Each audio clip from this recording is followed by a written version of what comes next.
What's up, guys? Your man Brandon Brody, aka Brody the Joker, and these are my top 5 films for summer of 2025. Let's see what Brody got. Come and take a look, he's the one to watch. Come on in, you never know what you'll find. Come and take a look at Brody's top 5. So a lot of films came out this summer. I didn't get to see all of them, but I got to see pretty much some of the major ones. Again, this is just my top 5 list of which I think were the best that I enjoyed this summer. Coming in at number 5, we have Jurassic World Rebirth, directed by Gareth Edwards, who is definitely an amazing director. He directed Rogue One, which might be one of my favorite Star Wars films of all time, and he just was able to return to the source material. This felt good. It felt like Jurassic Park, honestly. I don't need much. I just want dinosaurs. You don't have to do too much engineering and all this other stuff, because the Jurassic World series was starting to lose me a little bit, you know, just with the whole idea of having a clone of a daughter and all that stuff that they did, and I think it was Fallen Kingdom just had me just not feeling it. But this one felt good. It felt like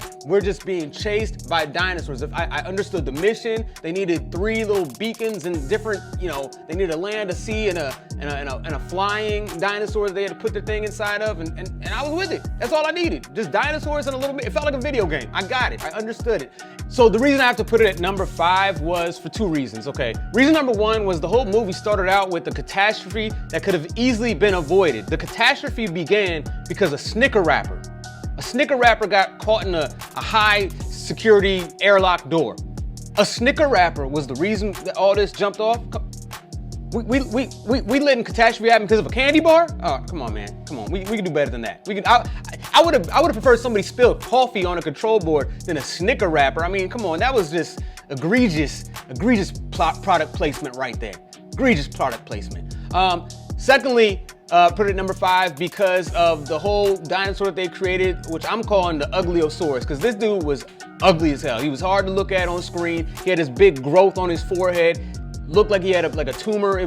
Things weren't going good for him, and I know why he was mad. I sympathized for the dinosaur. When you're that ugly, like come on now, man. You're already a dinosaur, but you gotta like deal with that amongst that. I don't know. It was hard to watch in that regard.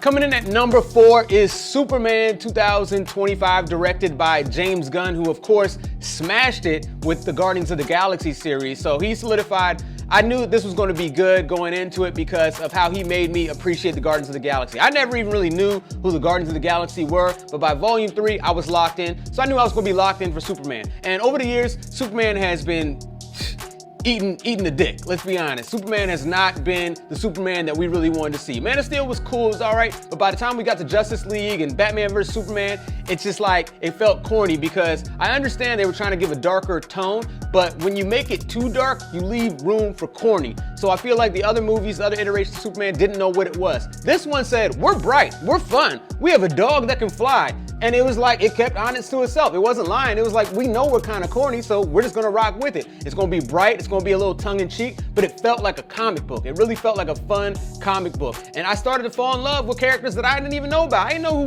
who Mr. Terrific was. You know, and then they were making jokes about the Lantern with the bowl cut. Like, I like that. Like, they weren't oblivious to him with his bowl cut. Even though that's kind of how one of the Lanterns looked, I like that they roasted that. And then Mr. Terrific was the man. I might have to be him for Halloween. There's not too many black heroes that I can be or black people that I can be for Halloween, but Mr. Terrific might be up there. I have to say that I have to put it at number 4 because of the whole Lex Luthor controlling the robots that were like, okay, for one, you have Lex Luthor shouting out commands to another man that's at a keyboard that's typing it in to control these robots in the field. That just seems like a lot of work, and it seems like Superman would easily be able to destroy that. Like, it takes too much. Like, God forbid the Wi-Fi signal's bad. Like, come on now. Coming in at number 3, I have Fantastic Four: First Steps, directed by Matt Shakman. I gotta say, this movie was fantastic. It was a good time, and it ironically took them 4 iterations to get this right, but this was the one. This was the fun. I liked it because we jumped right into it. I didn't have to hear the whole origin story of how they became fantastic. We didn't need that. We already get it. If you don't know why they're fantastic, you need to read a newspaper. You need to get with the read a newspaper. That would actually make you more outdated. You need to just get on the internet and find out who the Fantastic Four are. It doesn't take much.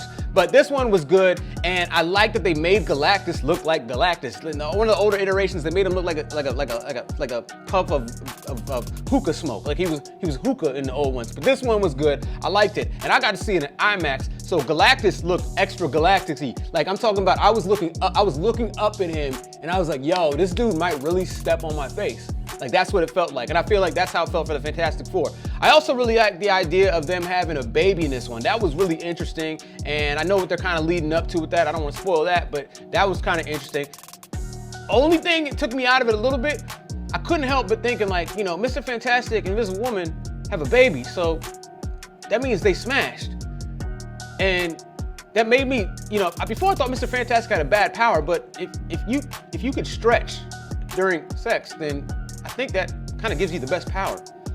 I digress. Anyways, the movie was definitely worth it. Of course, I really liked the ending with the baby saving moms in the end. It really gave Incredibles. You know, I guess Disney just said, look, we made the Incredibles. We did a good thing here. Let's just put that storyline into the Fantastic Four first steps. Because if you look at the Fantastic Four and you look at Incredibles, it's pretty much the same thing. You know, you got Mr. Incredible, who's like the Thing. You got Dash, who might as well be like, you know, the Human Torch or whatever. You got Elastigirl, who is basically Mr. Fantastic. And then you got the daughter, I can't remember her name, but she's like an invisible woman. She can do force fields and all that stuff. And the baby can do everything, just like this one. The baby can do everything.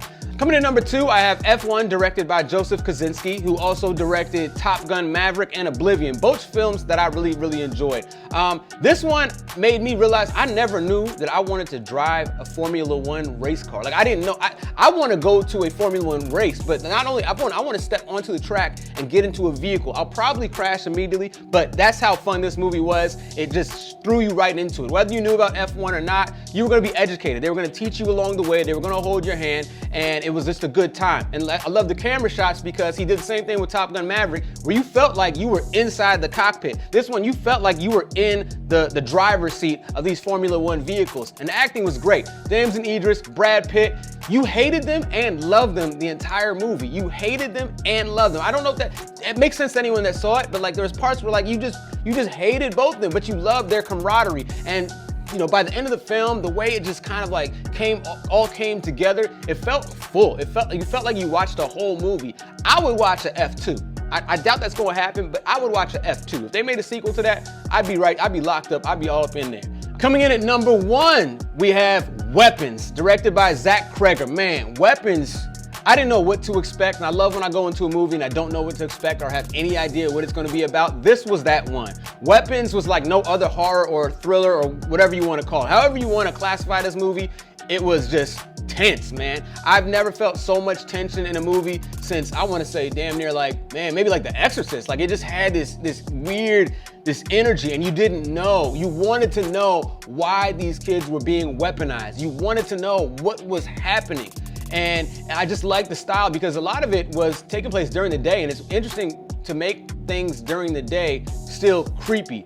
The cinematography was great. I love the fact that it was broken up into like stories, almost like it felt very Tarantino. So you got a perspective of one character who you start to kind of enjoy and like, and you see their side of it. And then you see another character, you're like, oh, that's why that person did this, or this is why that person did that. Man, I mean, I can only imagine, and I sympathize for every character in the situation, including old boy, the kid. I understood why he had to do what he had to do. And man, that kid's a hero. He really is a true hero. So I enjoyed Weapons. It makes me want to go check out Barbarian. I heard some really good stuff about that film. And one thing Weapons made really creepy was that Naruto run. If I ever see a kid coming at me like this, just running like that, I'm getting the hell out the way. Adult, kid, anything. Any kid I see running like this, I'm out of there. I'm out of there. That was the weirdest, creepiest thing about it. Those are my top 5 films for the summer of 2025. Let me know what your favorite films were, and let me know if you got to see any of these and what you thought of them. All right, it's your man Brandon Brody, aka Brody the Joker. I'm out.